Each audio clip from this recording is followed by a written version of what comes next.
Dalam kehidupan ini, kalau kita mundur 10, 15, 20 tahun yang lalu, dari mana kita memulai hidup kita, tentu kita akan tahu bahwa mungkin kita dulu rumah masih kontrak, belum punya ini, belum punya itu, dan kita masih berjuang.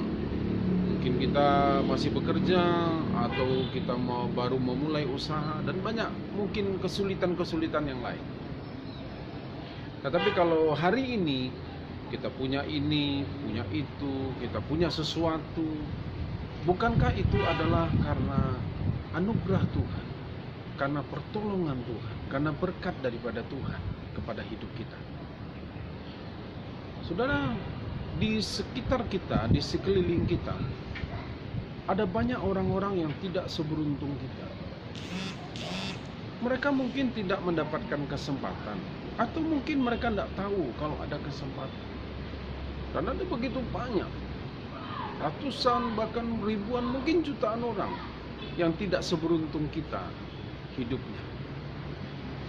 Nah, kalau hari ini kita lebih beruntung dari mereka, kenapa kita tidak mau mencoba untuk berbuat sesuatu?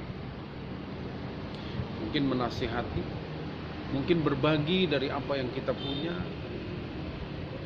pengalaman kita, atau mungkin bahkan keuangan. Karena kita sudah mendapatkan lebih dulu, kenapa kita tidak berbagi dengan yang lain? Mungkin ini waktunya bagi kita, mungkin ini kesempatan bagi kita untuk kita mulai memikirkan, bukan hanya untuk diri sendiri, tapi kita juga mulai memikirkan orang lain. Ada orang-orang yang tidak seberuntung kita, dan kalau kita diberi kesempatan, kita mendengarkan pesannya hari ini, dan kita punya kesempatan, dan kita diberi kesempatan untuk berbuat sesuatu, jangan tunda, lakukan ini.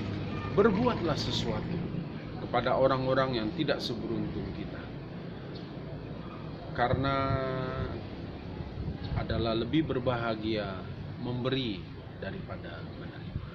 Kalau engkau sudah mendapatkan sesuatu dari hari-hari sebelumnya, ini waktunya engkau memberi kepada orang-orang yang tidak seberuntung kita dalam hidup.